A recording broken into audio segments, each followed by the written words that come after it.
अबुई गाइस हामीलाई त खतरा तर्सायो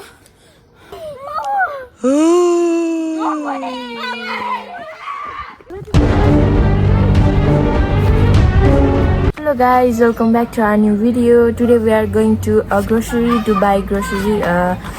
items. अनि त्यो ठाउँबाट जाने बेला चाहिँ एउटा पार्क आउँछ हैन जसमा चाहिँ एउटा मान्छे मरेको रहेछ अनि त्यो चाहिँ स्पेशली बच्चाहरूलाई नहिँड्नु भन्छ तर आज भाइ र म चाहिँ जानेवाला छौँ त्यहाँ हामीले चाहिँ मम्मीलाई पनि भनेको छैन हामी जान आँट्यो भनेर त्यसको सर्टकट बाटो नि छ तर हामी त्यही बाटो जान्छौँ हैन त्यो मिथ हो कि हैन भनेर हेर्नको लागि अनि अब मलाई नि कस्तो डर लागिरहेछ अहिले चाहिँ दिउँसोको 12 बजिरहेछ गाइस त्यही भएर अनि ओ के झर्यो ओइ गाइस हामीलाई चाहिँ थाहा भएन है के झर्यो भनेर भर्खरै अब चाहिँ हामी लागौँ हामीलाई जाउँ कि नजाउँ जस्तो भयो भर्खरै आवाज सुनेर त्यही पनि जान्छौँ हामी हेरौँ है त के हुँदो रहेछ गाइस हो ल जाउँ अब भाइ ल जाउँ तिमीले चाबी ल्याछ न ल जाउँ हामीले आज मार्ने भयो आज त जसरी भयो नि मिट हेरेरै आउने मम्मीहरूले आज हामी मार्ने भयो है मम्मी र आन्टीले झन् आज त आन्टी नै आउनु हुन्छ मम्मीले कहाँ गयो भने हामी धेरै कुरा बोलिनु पर्छ भनेर पुरा सुनसान छ बाटो जङ्गलै जङ्गल छ डर लाग्यो मलाई त क्या हो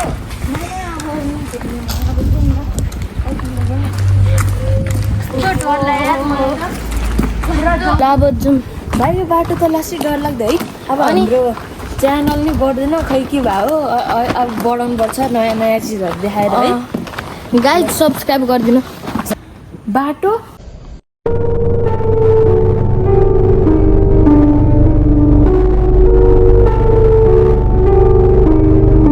चाहिँ धेरै जस्तो मान्छेहरू हिँड्दैन है कहिलेकाहीँ मात्र हिँड्छ त्यही भएर हामी चाहिँ आज रिक्स लिएर यही बाटो हिँड्छौँ ल हेरौँ है त गाई के हुँदो रहेछ हेरौँ है यही रिक्सवालै बाटो जाने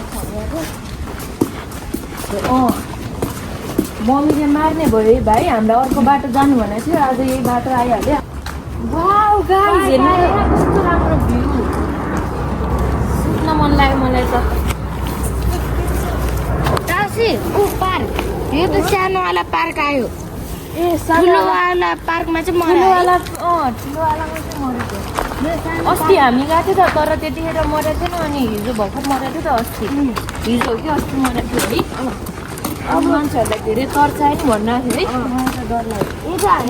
गाइस म चाहिँ ओइ नखेल न भाइ यहाँ डर लाग्दो छ क्या हामीले झन् रिक्स लिएर आएको छौँ मम्मीहरू नि आउनु भएको थिएन नखेल अब खेल्दिउँ न एकचोटि खेल केही भएन भने म नि खेल्छु एकचोटि अनि हामी जाने है हाम्रो मिसनमा जाने यो चाहिँ सानोवाला पार्क मजा आयो एकचोटि खेल्दिउँ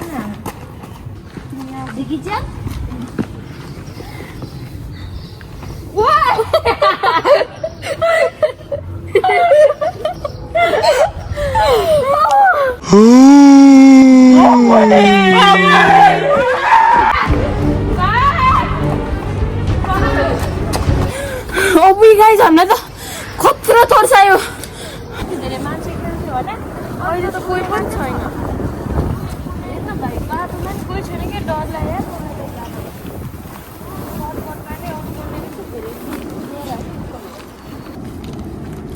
त्यहाँ के छ यार हेरौँ त के रहेछ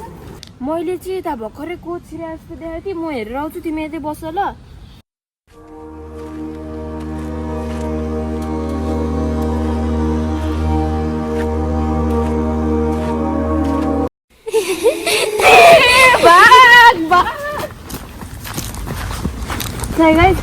मलाई त कस्तो सास फेर्न गाह्रो जस्तो भयो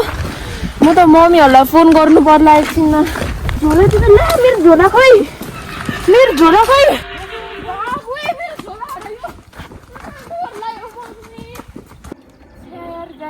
त झोला पनि हरायो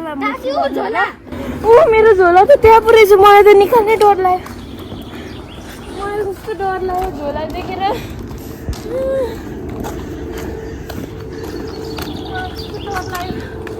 डर लाग्यो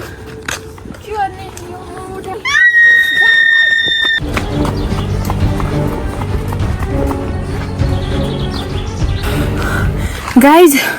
हामी चाहिँ अब ठाउँ पनि पुग्न आँटिसकेका थियौँ।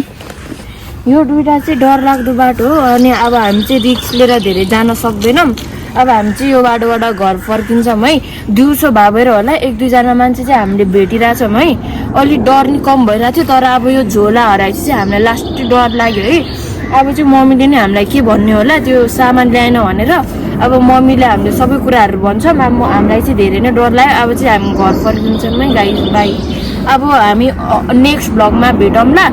इफ हजुरहरूलाई पार्ट 2 यसको पार्ट 2 अनि चाहिएको छ भने हामीले रिक्स लिएर यो बाटो जाऊँ भने हाम्रो 1000